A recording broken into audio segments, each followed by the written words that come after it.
I request our Honorable Chief Guest to please say few words and motivate our students.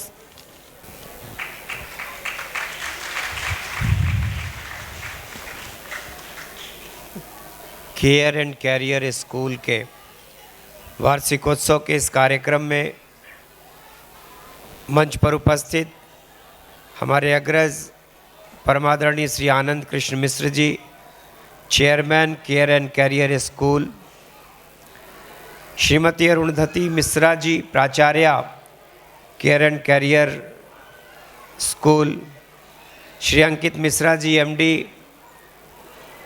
Care and career group, Shrimati Keski Mishra ji, निदेशक care and career group, आदरणीय श्री हरिमोहन शाह जी, पूर्व अध्यक्ष rotary club Varanasi.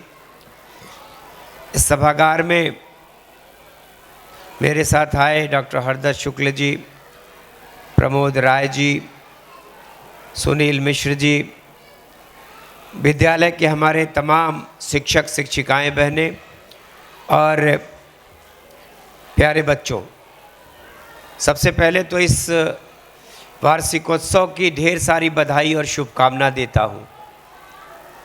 पर चाहता हूँ कि जोरदार तरीके से मेरे साथ माँ भारती का नमन करा जाए।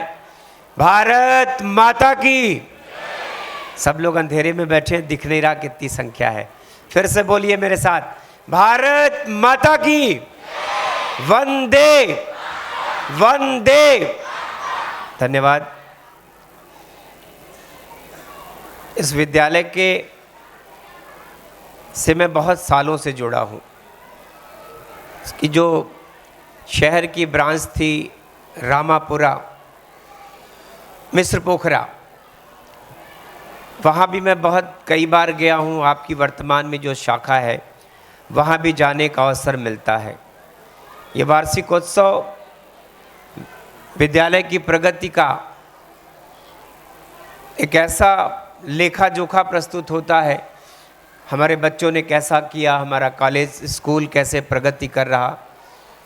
चूँकि शिक्षा जगत से जुड़ा हूँ तो मेरी भी भावनाएं विद्यालय के कार्यक्रम में जब कभी भी बुलाया जाता है, आज तो मुझको लगता है कि कम से कम इसी बहाने माँ सरस्वती के इस प्रांगण में उनको शीश नवाने का और अपने लोगों से मिलने का अवसर मिलता है। तो ये मेरे जैसे व्यक्ति के लिए एक बड़ा स्पेशल ओकेज़न होता है। तो आपके बीच में आज आकर अपने को निश्चित ही गौरवान्वित महसूस कर रहा हूँ, खुश भी हूँ और उम्मीद करता हूँ कि ये विद्यालय जिस तरीके से प्रगति कर रहा है, काशी में एक बहुत सम्मानित संस्था के रूप में, सम्मानित स्कूल के रूप में आपकी मान्यता है और बड़ा पुराना सफ़र है आपके इस विद्यालय का। न जाने कब से कहाँ से चले हैं, आज इस मुकाम पर पहुँचे हैं। तो उसके लिए आनंद मिश्रा जी की, भाई साहब की, पूरे परिवार को मैं देख रहा हूँ कि पूरा परिवार कितनी तन्मयता से, कितनी गंभीरता से और कितनी ईमानदारी से इस संस्था की सेवा कर रहा है। विद्यालय तरक्की करे। यहाँ जो पढ़ने आए हैं बच्चे, उनके माता पिता, वो बच्चे उनके माता पिता के सपनों के सपने होते हैं। आपका कैरियर अच्छा होता है, आपका भविष्य अच्छा होता है। हर माता पिता चाहते कि उनका बच्चा डॉक्टर बने, इंजीनियर बने, आईएएस बने, आईपीएस बने, आईएफएस बने। न जाने कितनी नौकरियां, न जाने कितने तरह के रास्ते आपको ज़िंदगी में ऊंचाइयों पर ले जाते हैं। कोई खेल के माध्यम से आगे जाता है, किसी के अंदर ईश्वर ने ऐसे एक्स्ट्रा करिकुलर एक्टिविटीज़ जिसको आप कहते हैं, बहुत सारे गुण होते हैं। संगीत की विधाओं से बहुत ये जन्मजात कुछ ऐसे गुण होते हैं।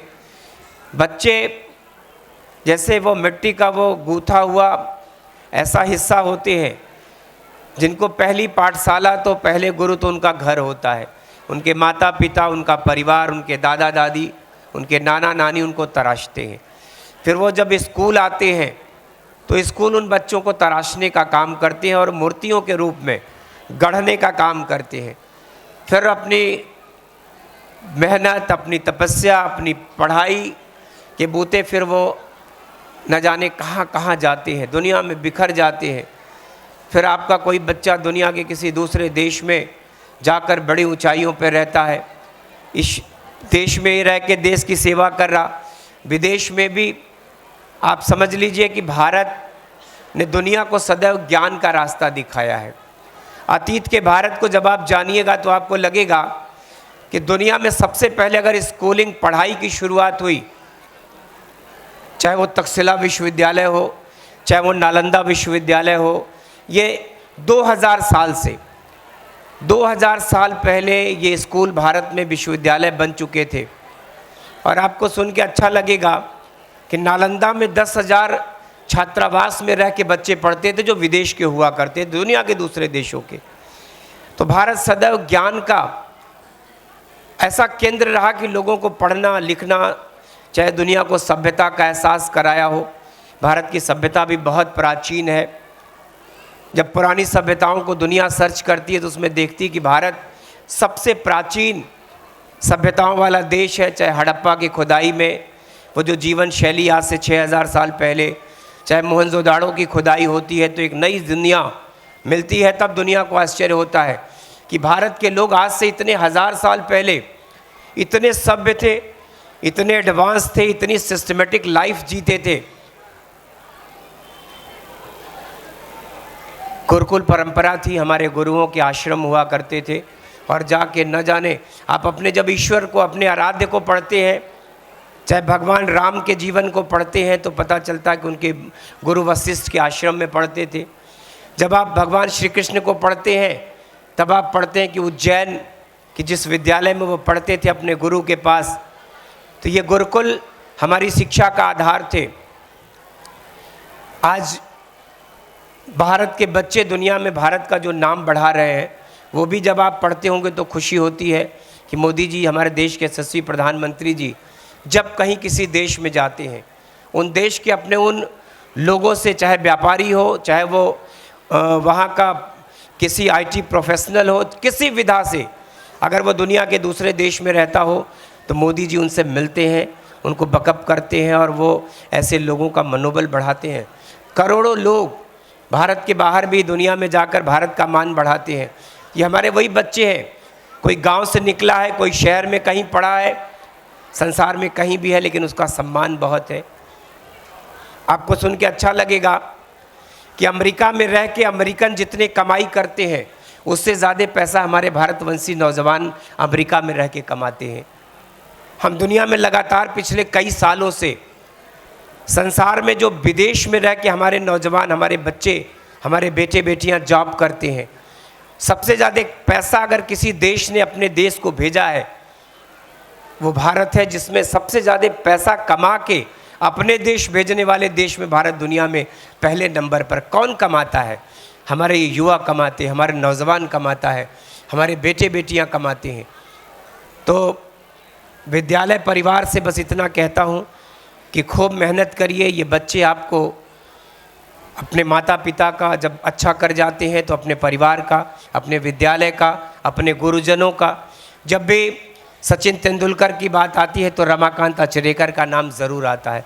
हर इंसान बिना गुरु के कोई आगे नहीं बढ़ता, तो फिर उस गुरु का नाम भी बढ़ता है, उस विद्यालय का नाम जहाँ वो।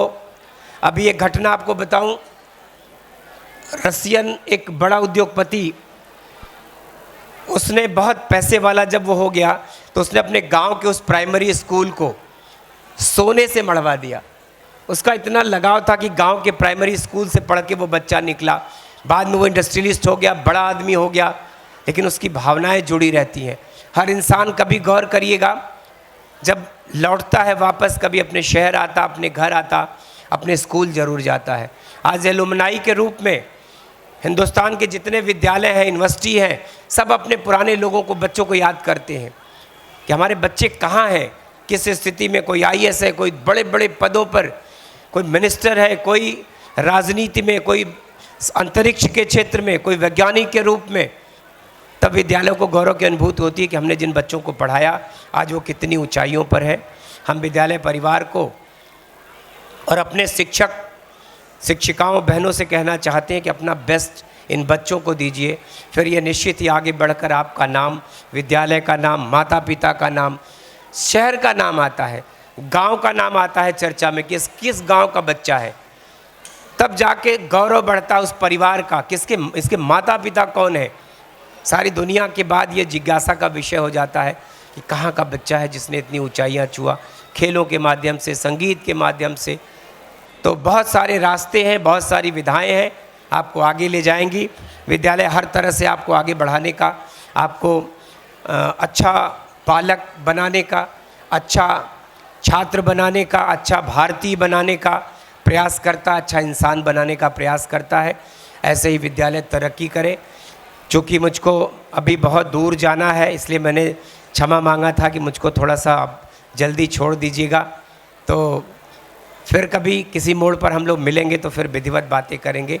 आप सबको प्रणाम करता हूँ, सभागार को प्रणाम करता हूँ, मंच को प्रणाम करते हुए अपनी वाणी को विराम देता हूँ। बहुत बहुत आभार।